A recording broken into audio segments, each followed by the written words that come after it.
The Summer Games Minute, brought to you by Mass Mutual. For most professional athletes, versatility means they can play a few different positions in a single sport. For Babe Dietrichson-Zaharias, versatility means dominance across the entire spectrum of sport. In the 1932 Summer Games in Los Angeles, Zaharias won gold in the 80-meter hurdles and the javelin throw, plus she got a silver in the high jump. Running, throwing, jumping wasn't enough for Babe, so she became a competitive billiards player, then jumped into professional golf, winning 10 major championships, all the while making a few pitching appearances in Major League Baseball spring training games. MassMutual understands the nuances in how women want and need to manage their finances. With quality product solutions and guidance, a MassMutual financial professional can help you plan for both short-term and long-term money goals. Learn more and get started at massmutual.com.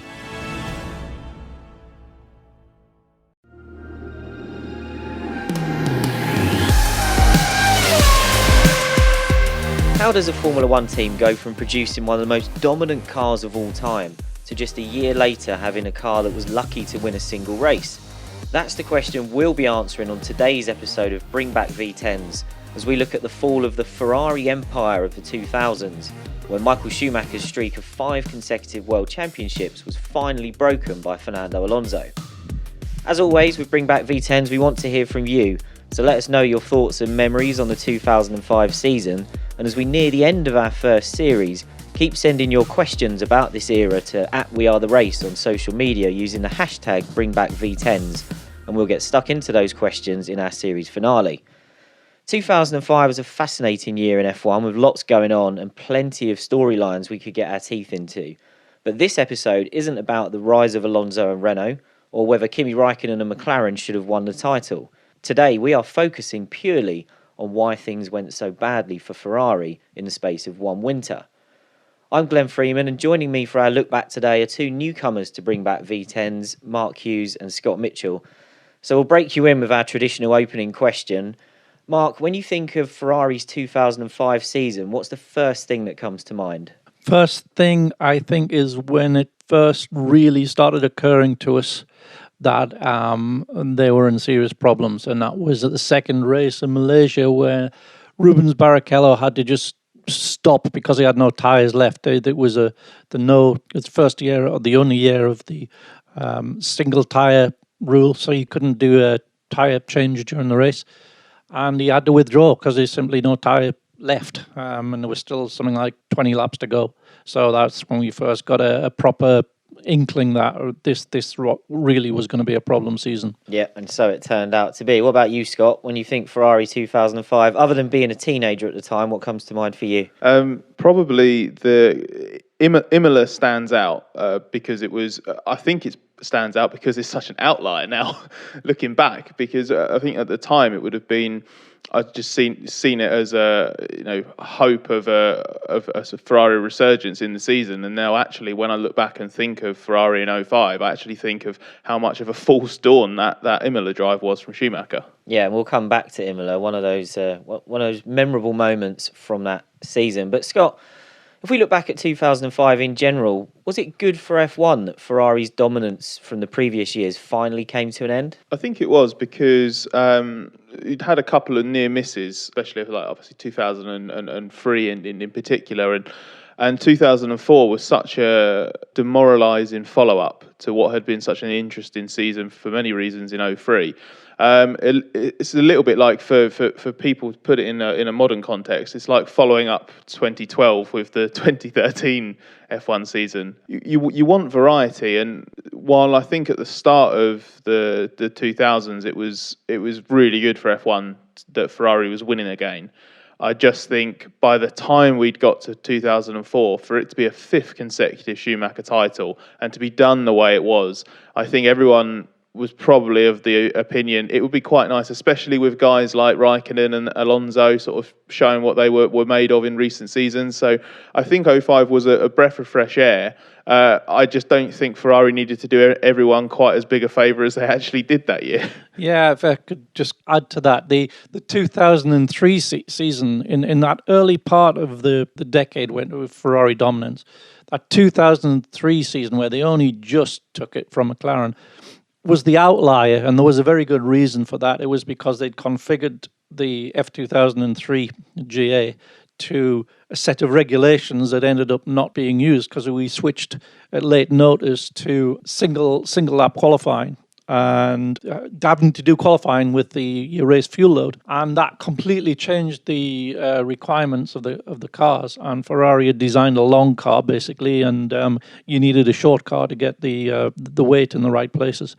And so, despite having an inappropriately configured car, they still just about hung on. But then when they were able to do a properly configured car to those regulations in 2004, we reverted to the type of dominance that we'd seen in 2002. And I think that created alarm bells for Bernie Ecclestone. And he's thinking, oh no, because it looked as though until 2004, it looked as though the others were catching up. But then it became clear that actually, no, Ferrari was actually the underlying picture, was they were as dominant as ever. And I think with his promoter's head on, he thought that was going to be a disaster, and he set about making a crucial change for 2005, and that was the no pit stop, no tyre change rule for 2005. Yeah, Bernie and Max Mosley really jumped into action in '04. So we'll quickly run through how that happened. So in June 2004, the World Motorsport Council instructed the technical working group to come up with measures to slow the cars down for 2005. When the technical working group failed to agree anything within the 2-month window it was given, the FIA submitted 3 proposals, and when the teams couldn't agree on which of those proposals to choose, the FIA chose one for them. So as Mark mentioned there, we had no in-race tyre changes were allowed, but we also had aerodynamic changes to the cars, and the engines had to last for 2 race weekends. Now, Mark, the 2004 cars held on to several lap records for a long time, many of them until the cars were changed to be made faster in 2017. So you mentioned there that Bernie was trying to do something to stop Ferrari, but was there a justification for slowing the cars down at this stage as well? Yeah, I think there was. I think that in terms of the aerodynamic changes, they were quite logical and sensible at the time. That they were being discussed for a long time before the tyre change regulation came in, which was a very much last-minute thing. But yeah, there were two separate motivations. One was to just slow the cars down generally, but the tyre one was, there's no inescapable conclusion that it was there to clip Ferrari's wings. Well, and as we will find out, it worked. But Ross Brawn has talked about this in his book, Total Competition with Adam Parr. And in there, he says that for the first couple of years of Ferrari winning, Formula One was in heaven again. I think, Scott, you outlined this at the start. But then when Ferrari kept winning, it started to become tedious. Ross's view was that Max Mosley took the pragmatic view that Ferrari was doing the best job and therefore deserved to win. But as you mentioned, Mark, Bernie Ecclestone was, in Ross's words, tearing his hair out at the commercial damage being done by the dominance of Schumacher and Ferrari. So this created a situation where throughout Ferrari's dominance, they were constantly dealing with attempts behind the scenes to get the rules changed to upset the competitive order. And Brawn said that part of his job was to work out where Ferrari could give concessions on this because, and I quote, if you just stonewall everything, then eventually they'll knock the wall down and you have nothing, so you have to find some compromise. And he said that Ferrari didn't mind rule changes because there was a belief that they could do a better job than everyone else when the changes came in. However, he would always try to steer the changes a bit off course, as he put it, to get them heading in a direction that Ferrari felt comfortable with. And Ross said Ferrari always wanted 18 months of lead time on the rule changes, so Ferrari had enough time to get their heads around them. And as you mentioned, Mark, in 2003, they didn't get that, and of course for 2005, they didn't as well. Scott, when you hear Ross talking there about some of the things he had to do behind the scenes to steer the rules in a way that didn't upset Ferrari too much, do you think that's perhaps one of the unspoken or unseen bits of Ferrari's success during this era was how they were playing the game off track. Yeah, I think it all comes down to the all-round ability that Ferrari had to basically maximise every area going for them. And when you've got Michael Schumacher driving one of your cars, you can be pretty confident that the driving side of things is probably going to take care of itself. And I guess what was really important was, and what was a really key part of that momentum that Ferrari was able to build was, it's not just about having the right people in the right places to make the most of whatever rule book is put in front of you. You then, as a team and as the chiefs within the team, your job is to make sure that you're not thrown any nasty surprises, and that the work that you've done, because the Ferrari juggernaut was years in the making, and all of that will unravel if you then suddenly have a surprise sprung on you. So given how meticulous the planning was to get Ferrari all singing and all dancing at the start of the 2000s, doesn't surprise me at all that they not only would they want a decent run up to any kind of rule changes, they'd also by definition be the most vulnerable to a short-term rule change, because you've got everything working in like perfect harmony almost, and you throw a spanner into the works, and obviously that can all come crumbling down. And it's interesting that they were obviously hit so emphatically by it, and maybe if you look at it in isolation, it's a bit of a surprise that they went so aggressively from 2004 to 2005. But that infrastructure and that ability to sort of have long lead up times to everything is the reason it was able to put together such a mega car in 2004. So when you then don't have that same preparation, or you have different kind of practices in place, it's no wonder that things end up going differently. The specific way that the tyre regulation hurt Ferrari, of course, was that it was the only top team on Bridgestone tyres, which had a very different behaviour and performance pattern to the Michelins that all the other top teams were on. So that's a point and the critical point that needs to be made. Yeah, and we'll come back to that, because there were many parts of the fact that Ferrari had no one else on Bridgestones that played a part in this season. Now, when the rule changes were all firmed up, Ferrari kept pretty quiet in public. Schumacher put out a statement saying the performance of the cars and the cornering forces on the drivers meant something had to be done. And Nigel Stepney said that the 04 to 05 rule changes were as big as the changes, or the most significant since we'd seen in the wake of Imola 94. But behind the scenes, Ferrari knew it was in trouble here. As you've mentioned there, it had an incredibly close relationship with Bridgestone, to the point that everyone else, all its rivals, had left Bridgestone because they felt that they were second-class citizens. Brawn believes that one of the arguments made at the time about the tyre rule, one of the cards played by those supporting it, was environmental as well, because the feeling was too many tyres were being thrown away after only 20 laps. And in his book, Brawn says, over several years, we had developed a sprint race philosophy where we did several pit stops. Bridgestone were developing soft, super grippy, short-life tyres. We were developing cars with small fuel tanks. We were optimising that approach, and we were focused on 3 or even 4-stop races. Max Mosley would have understood the implications. We were completely screwed. We didn't have the knowledge of the rubber or the technology to make a one-race tyre. Michelin had a different approach to Bridgestone, and their tyres got better as the race went on. We had a tyre that just fell apart, and we couldn't make one that was strong enough. We knew that the change in the rules on the tyres was a serious threat, so I fought it, but the more we protested, the more the others rubbed their hands. Now, something else Ross mentions here, Mark, is that he claims he wasn't aware Ferrari had a rules veto back then, but Ross believes that Jean Todt didn't use it because he felt it would have been wrong to use it. So do you think, were Ferrari just always reluctant to use that veto, or was there perhaps a feeling that they knew they couldn't fight too hard against changes that were supposedly going to knock them off their perch for the good of F1? Yeah, I think they used the veto. They prefer to have the threat of the veto hanging around implicit in their position.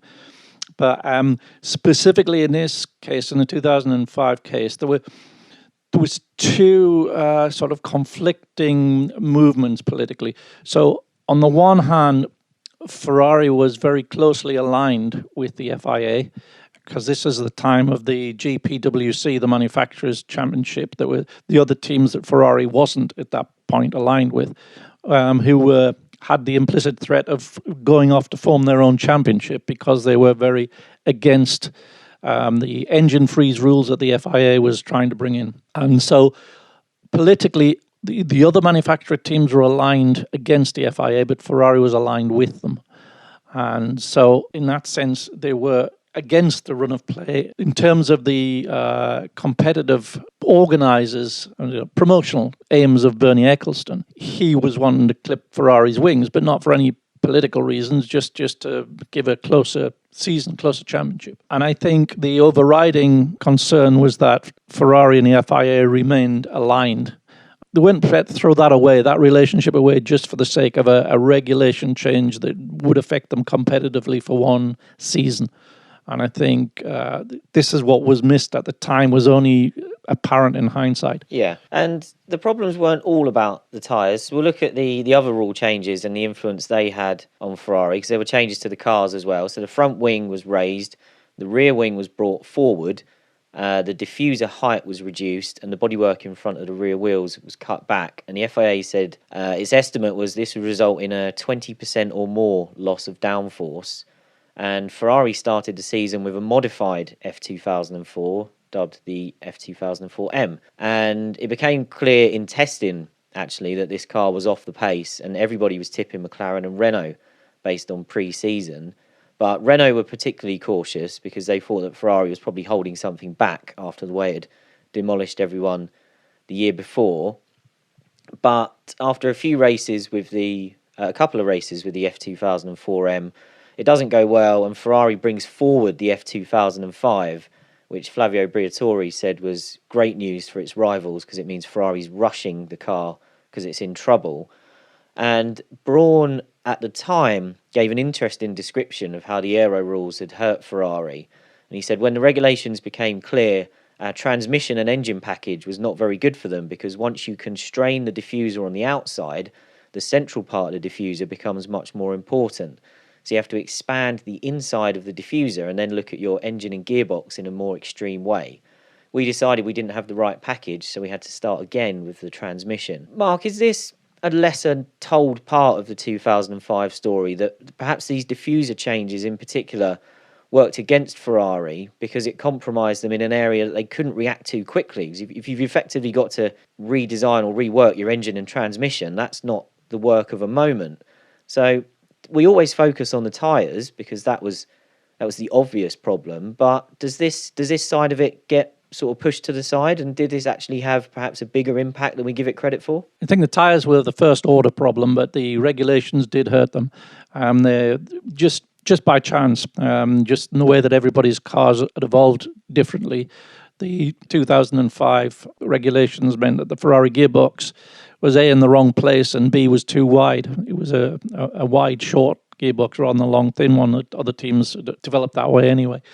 So they had to spend probably, I think it was 3 months, something like that, designing a completely new gearbox, and that's time that had they not had to do that, they would probably have had a better integration of the rear suspension with the new diffuser, and which was a particular strength of the Renault. The Renault did a completely new rear suspension that essentially merged the bottom lower wishbone in with the flow from the diffuser.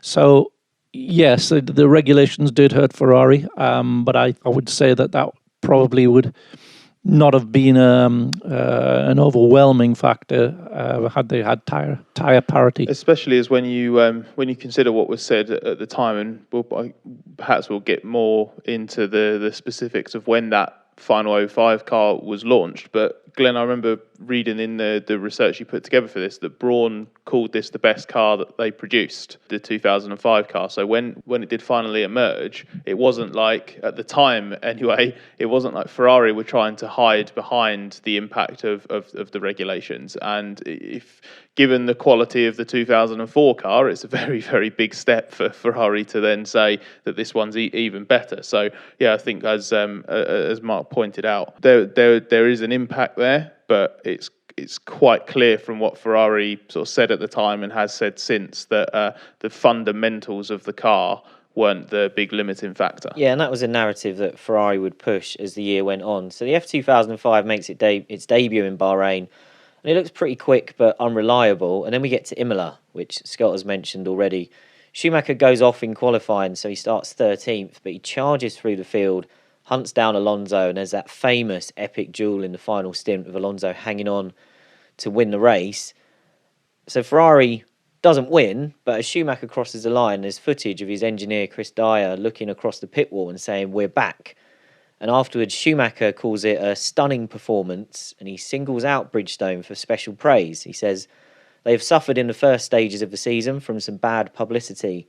The discussion about our tyres will surely come to an end now." Oh, Michael, how wrong you were.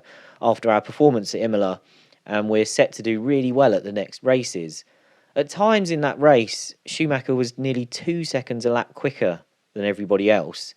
And obviously looking at it with hindsight, we can perhaps suspect that Bridgestone was on a good day and Michelin was on a bad day. But at the time, Schumacher was saying, "We're back fighting for the championship."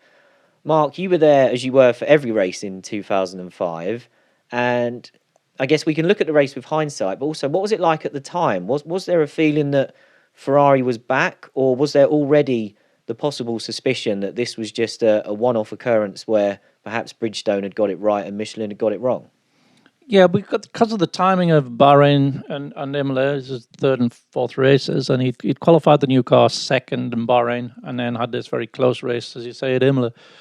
There was a feeling that Ferrari and Bridgestone together seemed to be making progress, and the expectation at that point was probably that they would go on to win races. There still was an underlying concern about the performance pattern of the Bridgestones, and it was that it couldn't combine a long duration with competitive lap times on any circuit that generated a lot of heat in the tyre surface, because basically the Michelin had a bendy sidewall and was very which allowed its tread to remain very stable where the tread meets the track. So Michelin were able to go quite soft and compound, whereas the Bridgestone with a very stiff sidewall tended to get the tread pulled one way and the other through a corner. And so it generated more heat, and therefore they couldn't go as hard with the compounds. But on a circuit that didn't generate all that much heat,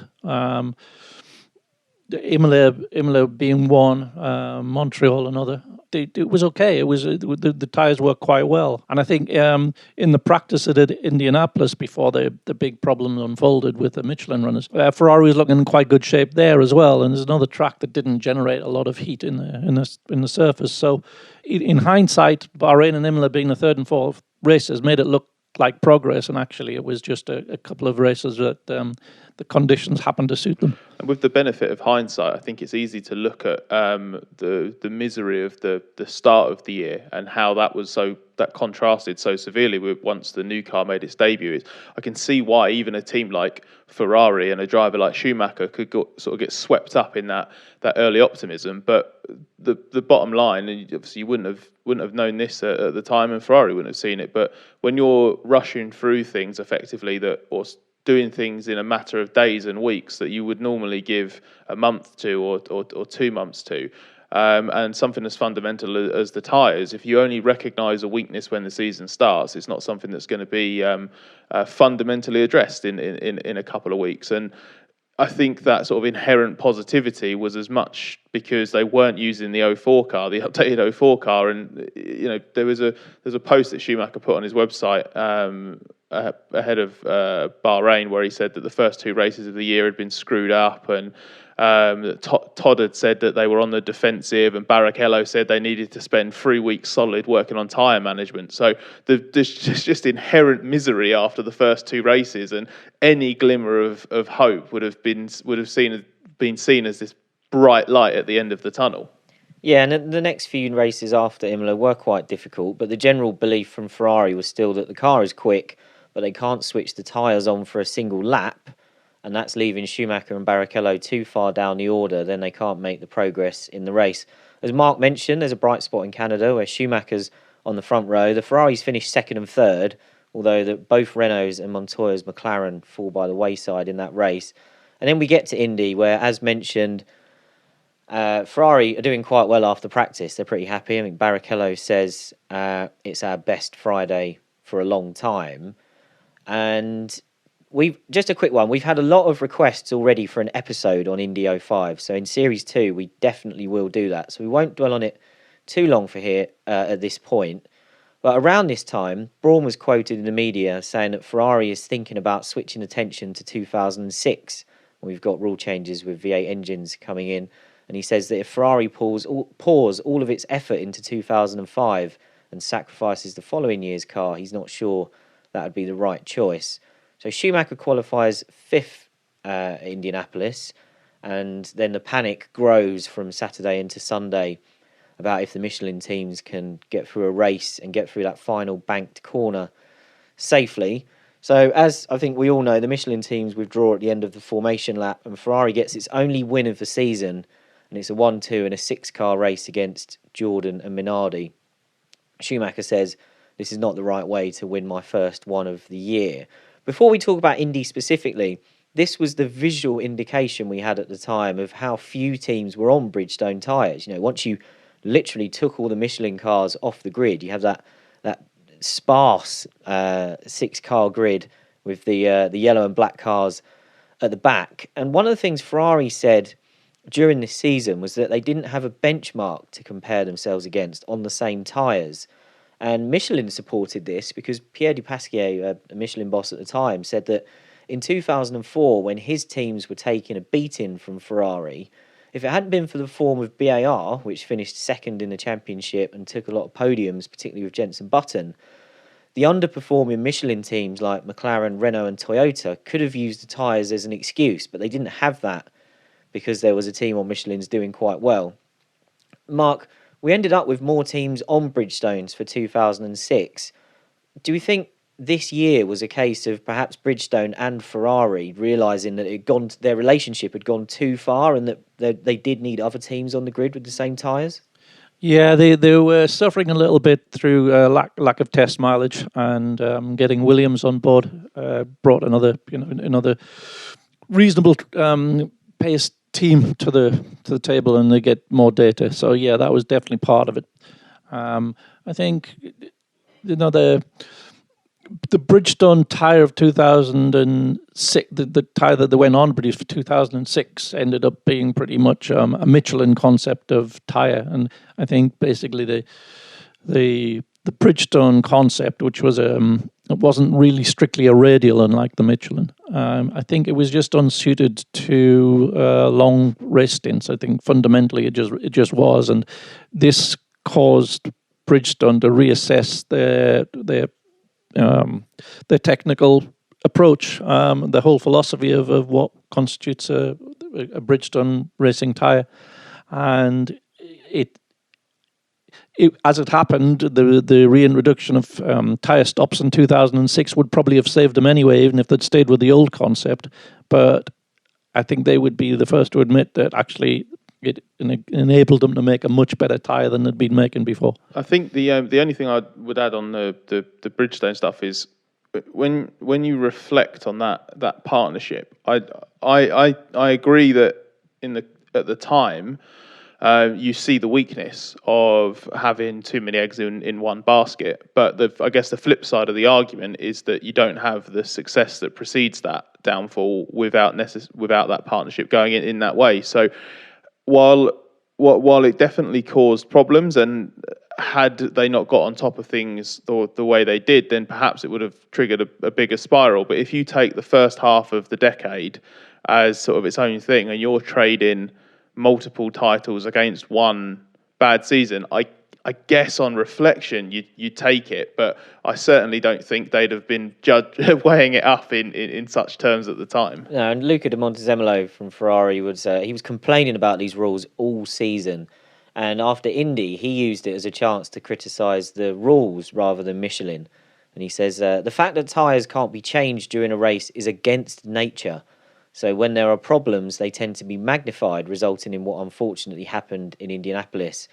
It's a championship I've long been defining as one of tyres. Sooner or later, the risks of the most extreme innovations were almost inevitable. Mark, thinking back to Indy specifically, Was this a black mark against the rules or just a total mess up from Michelin? It was an unforeseen combination of circumstances, and basically the particular type of loads that you got on the banking at Indianapolis. So it was a combined lateral and vertical load, which was very unusual for a tyre to have to go through. And for about 5 seconds at a time, that in combination with the effect on the aero of the heightening the front wing meant that the peak loads on the tyre were greater because the airflow was not as consistent as when the front wing was in ground effect. So we had a nice constant downforce. Now with the new regulation, the 05 regulations and the higher front wings, you had downforce and then a detachment and then downforce and a detachment. So a much more spiky set of loads on the tyre, which was fine with a Bridgestone, which had those big stiff sidewalls, which was part of its old-fashioned philosophy. But it wasn't fine for a bendy sidewall tyre like the Michelin. And eventually, after a few laps of that, the steel casing inside would just collapse and separate from the wall, and you'd get a catastrophic failure. So it was really, I wouldn't say it was a failure really of Michelin's that specific tyre. It was that specific tyre turned out in hindsight, was totally unsuited to that combination of factors that was unforeseen. Yeah, an imperfect storm, perhaps you could say. So, as I say, we won't dwell on this for too long, but we'll look at Ferrari's position, because this is a Ferrari episode, and this was their only win of the season. And Brawn has said in his book, we were in a period where we were feeling very aggrieved because of what had gone on with the tyre rules. We were feeling persecuted. So our mindset was not to have much sympathy when the perpetrators of the one-race tyre had a problem. And obviously there were talks of compromises for the Michelin teams. Could they drive through the pit lane? Could a chicane be put in before that corner? Brawn says that Ferrari's position was to take a back seat and let Mosley do all the arguing with those teams, although Ross does concede that we didn't encourage a solution that would have been to our disadvantage. The other teams tried to pin it on Ferrari, trying to make out that Ferrari is the one responsible for if there would be a proper race or not. And there was obviously criticism of Ferrari being selfish, and Schumacher countered that at the time. He cited the 2001 Italian Grand Prix, where the drivers tried to have an agreement for no overtaking at the first two chicanes because a marshal had been killed there in 2000. And obviously it was a sombre mood in the paddock because this was just after the 9/11 attacks in New York. Schumacher said that some of the team bosses had talked their drivers out of agreeing with that idea from the drivers, and now they were the ones arguing and causing all the arguments at the Indy situation. So he said it's their problem, not ours. Scott, looking back at Indy, do you think, was it up to Ferrari? Was it Ferrari's business to do more here for the good of F1? Looking at the season and looking at this episode, it's almost a shame that they got a victory because it goes against the narrative of the season. But they really shouldn't have won a race. But was it really up to them to sort out what went on here? Well, from a competitive point of view, I completely understand why in that situation. I do see why. I think Jean Todt said afterwards that they had carried a disadvantage because of their tyres from the start of the year. Now all of a sudden they were in a rare situation where, again, purely down to the sort of this storm of factors, suddenly they had an advantage. The advantage being that only 6 cars was capable of taking the start of the race. I guess if you look at it, you try to look at it objectively from a point of view of safety. Maybe they should have done more.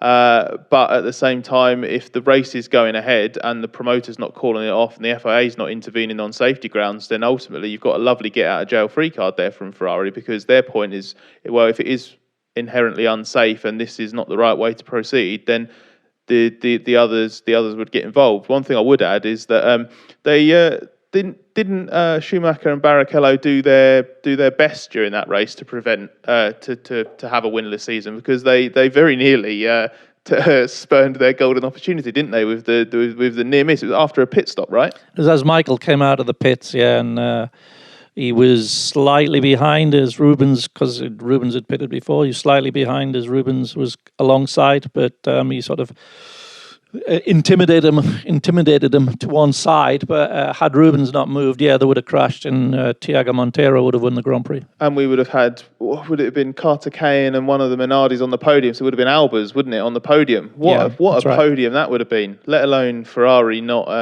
winning a race. That would have been the craziest podium in F1 history. I think people might look back on that race a bit more fondly if a Jordan had won it.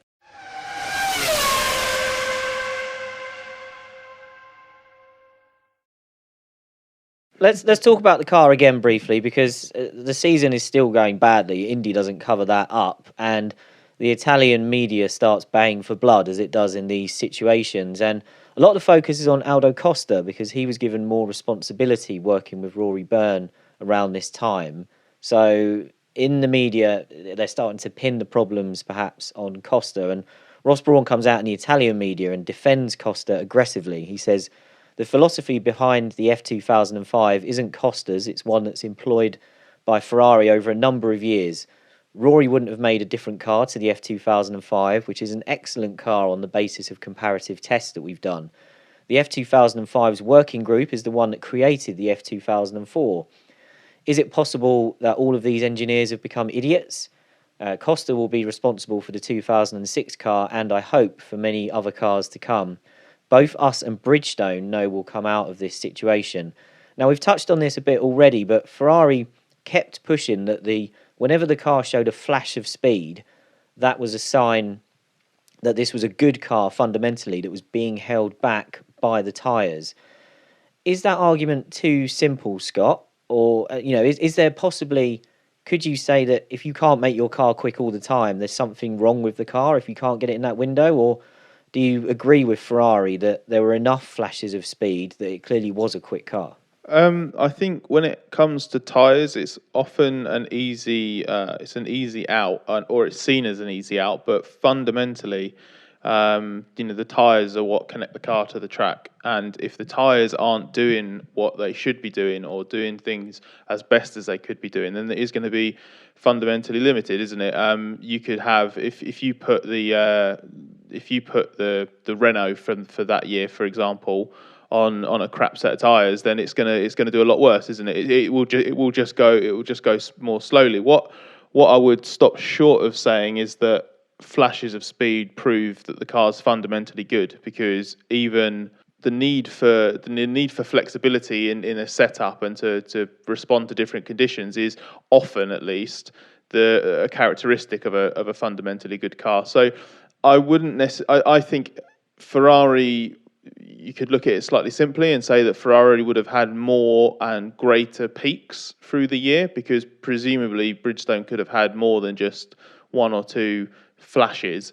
But I do agree with them fundamentally that if the tyres aren't working, then it doesn't really matter how good your car is. Yeah, I don't think there's any doubt that the car for car, if you just did a strict back-to-back comparison with the 2004 and the 2005 Ferrari, the 2005 Ferrari was faster. There's no question of that. We saw that in reduction in Bahrain.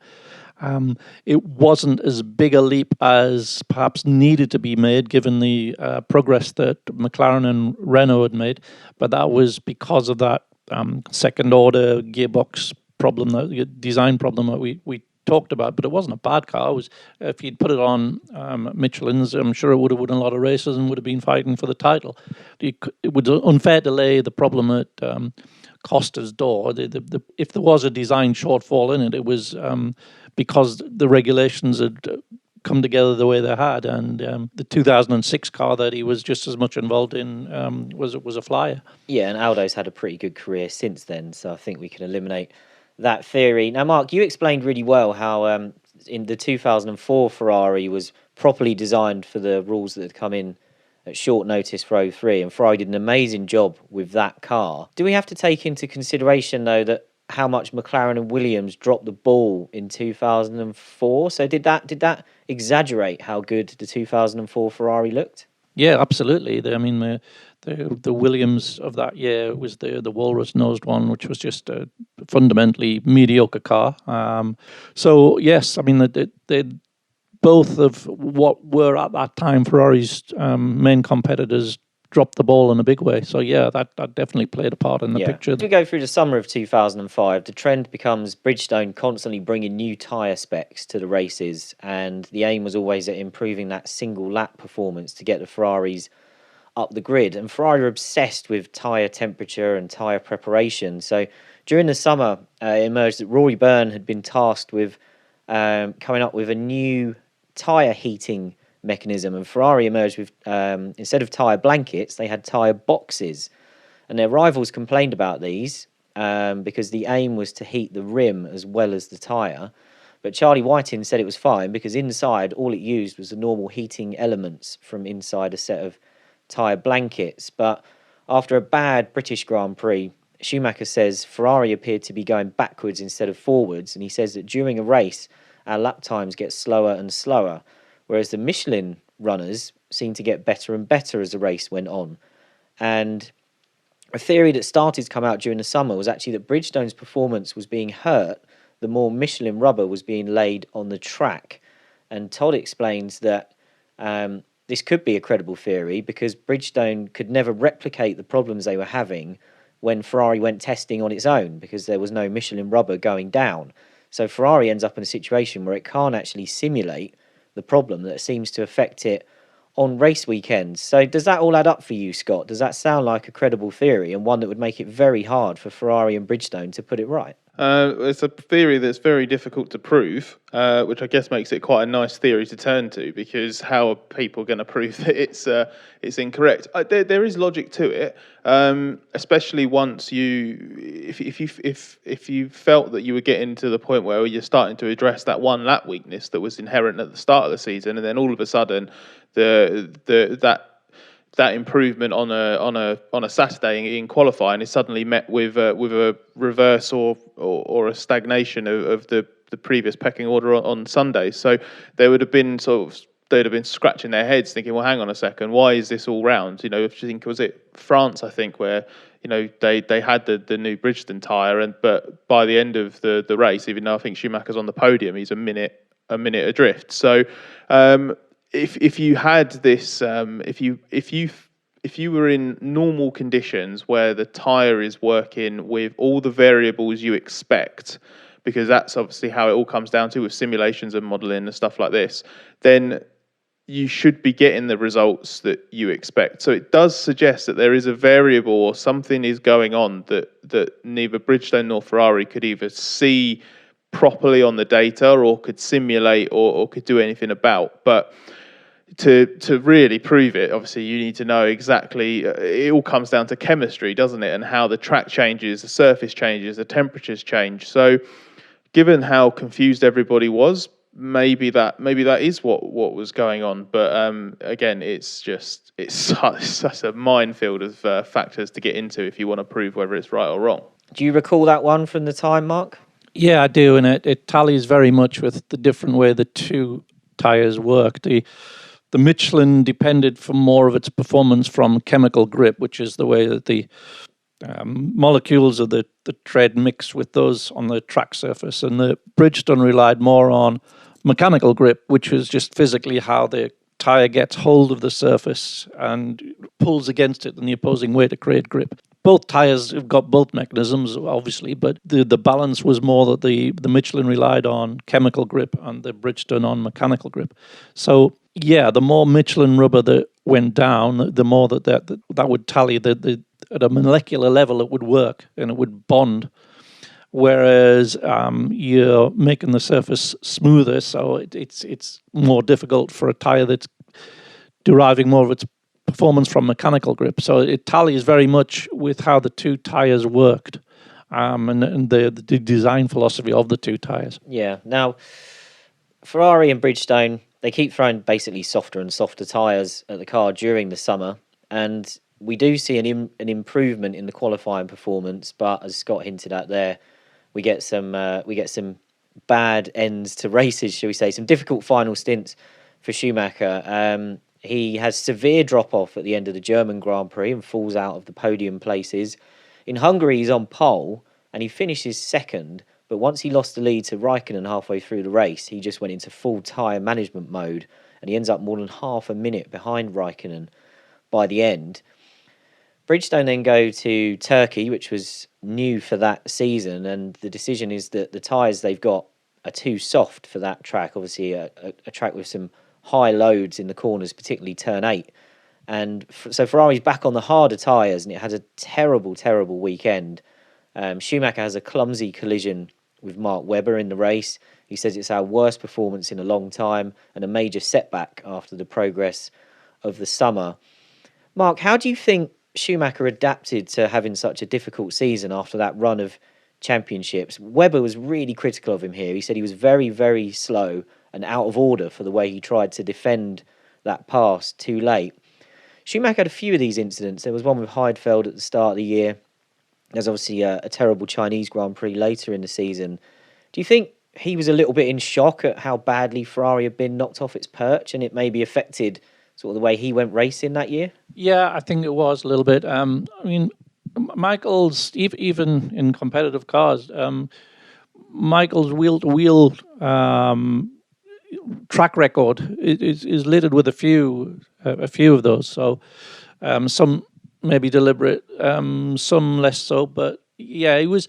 I think the Webber incident, there was a certain belligerence because he was, having such a bad time, and when he's put in situations where he's starting from the back of the grid, he's probably not. He's probably just doing a shit or bust approach to the race, and it invariably didn't work for him. So, yeah, definitely Michael's. I wouldn't say it was a judgment lapse. I'd say it's more of an attitude that wasn't prepared to encompass the competitive limitations he'd been put in. There were a couple of examples in the season where you could still see that even in the lower regions of the points, that Schumacher mentality didn't dwindle when he felt something was there for the taking. The move on Barrichello, Monaco, for example, late on, which I think Rubens would have probably described as rude at best. He took it badly, certainly. So, it's not that Schumacher's a professional. You don't win 7 world titles by being the sort of guy whose motivation just drops and disappears completely just because you're having a bit of a grump, basically, in a race. But it's fair to say that negative atmosphere started to become just inherent within the team. I think it was ahead of Hungary, I think, where Todd had been just. You think of how teams talk about their prospects now, and even a team like Williams in 2019 and 2020 is saying that they're looking forward to going racing. And in Hungary in 05, Todd's talking about feeling embarrassed about what the minimum objectives can be and how hurt he is that you can't set proper targets and stuff like this. This is the guy at the very top of the tree. So if he's talking like this, why should a driver, when they're being overtaken or when they're just falling further and further away, even if they go into time management mode, I feel that even for someone like Schumacher, who might seem robotic when we look back at his career in some ways, how can that not impact your mentality when you go racing? And I can see it being quite easy, where I think Schumacher said that there are a couple of races as well where it's small things, but where a 7th or an 8th is on the table, but he finishes 9th or something like that. There are just little things where if you're in a different mindset and just you're approaching it slightly differently, you do just get more out of it. Yeah, so we end up heading to the Italian Grand Prix, Ferrari's home race, and ticket sales are down on 2004, perhaps unsurprisingly. And at this point, Schumacher and Ferrari finally properly crack and, let Bridgestone have it in public, shall we say. And Schumacher says, ahead of Monza, the car is the same. We've been working very hard on the tyres, but unfortunately we didn't get it right. So far, we've not found a solution to cure this problem. How can we be on pole position in Hungary if the car has a lack of mechanical grip? I think there's a very straightforward answer. It was so obvious we didn't have the grip we wanted to have in Turkey on the tyre side. I don't think we need to argue about that. It's too obvious. If I say anything else, I'll make myself look stupid, and there is no point in doing so. And then he finishes quite a long rant by saying, maybe we are completely stupid not knowing how to work on the car, or the tyres don't work. Now, we know from working in the media that everyone is always trying to protect their own team and look after your own, and you try not to, or they try not to lash out in public, but we love it when they do. But Mark, do you think that Ferrari got to the point where, as Schumacher said there, it had to blame it on Bridgestone because they were going to look stupid to say anything else? Yeah, and also I think it got to the point of just frustration for all that time, knowing that the fundamental problem was the tyres and that it wasn't something that they'd been able to change, because basically the philosophy of tyre was wrong for that type of racing. And there was, no matter how much they tried to tweak the tyres, how much they tried to tweak the cars, it was just fundamentally the wrong type of tyre. And I think they'd come to the realization of this by Monza, and it was just, frustration, just competitive frustration, had been asked the same question again and again when it was obvious what the answer was. Given things were changing through the season as well with what Bridgestone were trying to do, it's that sort of dual frustration, because it's not just that you're off the pace and struggling and you want to protect everybody because, okay, well, we didn't get it right this time, but we'll get it right next time. It's that, I guess it's that promise, and it's the hope that kills you. Every time something new turns up, you think, okay, we're going to get it right this time, and you don't, and there's a false dawn, and then it goes badly again, and the car's on pole, and then it gets worse again. So if it had been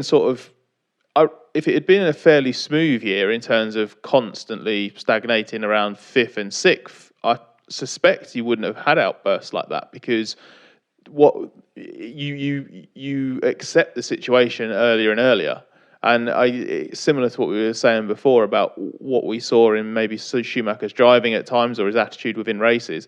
Not surprising at all that he finally snapped off track when, just after time and time again trying to get better, there's just no sign of real improvement. Both Ferraris are outside of the points at Monza, which seems unthinkable. And things didn't get any better from there. It's a terrible end to the season. Somehow Schumacher is third in the Drivers' Championship. Ferrari are third in the Constructors, although that's slightly a reflection of the inconsistency of the midfield teams and, of course, the fact they picked up 18 points at Indy. The year finishes, perhaps fittingly, with Schumacher colliding with Christian Alba's Minardi on the way to the grid, and he spins out of the race behind a safety car. And Todd sums the year up by saying it's good to finish a bad season in a bad way, because in his words, it's good to have your nose in the shit so that you smell it clearly and react. And Ferrari did react. As we said, Bridgestone changed the tyres for next year, and the rules changed, and Schumacher very nearly wins the championship, a proper championship fight with Alonso. But Michelin, we won't go into 2006 too much because it's got the wrong engine for starters, but Michelin was livid about that rule change and spent a long time arguing with the FIA, talking of hidden motivations. And obviously a year later it left F1 entirely because F1 wanted to bring down costs and get away from a tyre war. Mark, when we got to the end of 2005, was there a justification for going back to tyre changes in races, or could F1 have just stuck it out by that point? I think if we'd had the tyre that Bridgestone subsequently produced in 2006, it would have been fully competitive in a non-tyre change formula.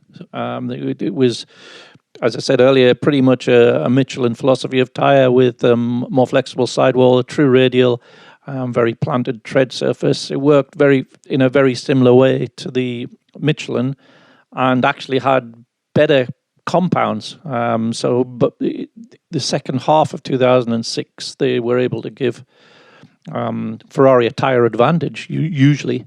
So I think that would have carried them through, even if the rules hadn't changed, they would have been fine. So what do you think, Scott? Does that mean that we should have just stuck with what we had and Bridgestone would have got back on the pace anyway? So a meaningless rule change?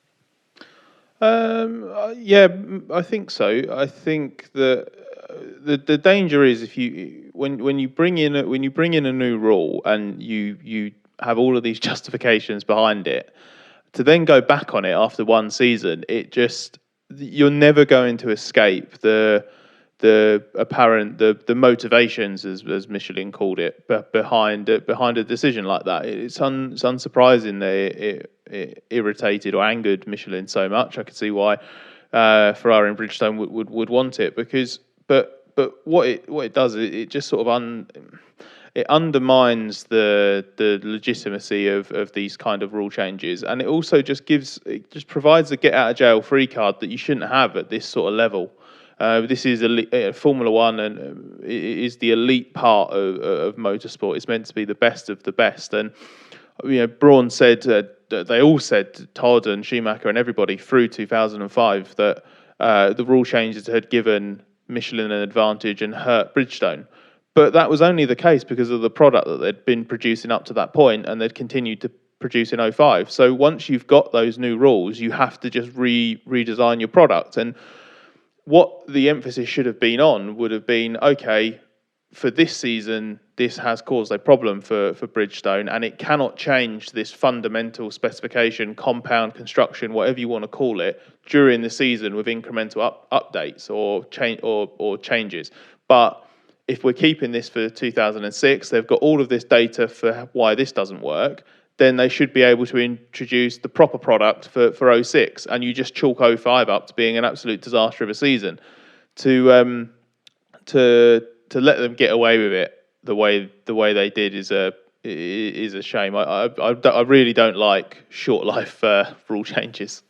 Yeah, just lastly, Mark, why was it changed back so quickly? Was that pressure from Ferrari, or did Bridgestone perhaps not know at that stage that they could work it out for 2006? I assume that if they'd known already, oh, don't worry, we've got a good tyre for next year, they wouldn't have been pushing for it. But is that what happened? Was this Ferrari pressure to get the rule change back? Why did it happen? Yeah, I think it was Ferrari pressure rather than Bridgestone pressure. And plus it brings us back to this political alignment that I was talking about earlier, whereby the battle for control of the whole championship was really hotting up. And it was essential that for the FIA to keep Ferrari on side. And so Ferrari was sort of pushing against an open door, really, in asking for the return to tyre changes. They wouldn't necessarily have had the same confidence that Bridgestone was going to come up with a good tyre that Bridgestone had, because Bridgestone would have had much more detail on that. So I think it was, definitely political pressure from Ferrari at a time when that was deemed to be very, very crucial to the FIA. Those politics are horrible, because you get into a position where Ferrari adopt a stance of, well, this is a step forward for safety because you're not going to have tyre blowouts and you're going to be able to run properly and this is fine. And you have the FIA saying, well, I don't know what your problem is because the democratic process has been respected. And then Michelin turn around and they're saying, you've told us to spend loads of money designing tyres that can go, 4 times as far as they've been able to go in the past, and that's cost a load of money. And now you're saying that you need to go to a single tyre supplier in a year's time or a couple of years' time, and that's all in the interest of saving costs. But in the meantime, you want the tyre manufacturers to, in 06, to produce another completely new tyre because we're going back on the rule change. So I think my tone is sarcastic at the beginning, but the reason being is you've got three different entities there adopting certain positions, and Michelin's is the only one that seems to be absolutely rooted in any sense. The other two is just sort of turning a blind eye to the reality of what's going on. Yeah, it was all very politically motivated. All the changes around that time were very politically motivated, and Formula One suffered for it because instead of grasping the nettle and coming up with the correct technical solutions and the correct framework to address the problem, which was basically one of cost control versus innovation. And instead of really working hard and thinking about how to continue to combine an affordable Formula One with something that still allowed multiple elements of competition, they simplified it instead for political reasons, and Michelin was the casualty of that. The tyre war disappeared, and the regulations became vastly simplified. And I think Formula One in those years lost a lot, and it was damaged a lot through the political battle between the manufacturer teams and the FIA. Yeah, and I just think that the sheer strength of what Michelin was saying once this had finally happened was indicative of how hurt they were by it, and as Mark said, the damage that was done.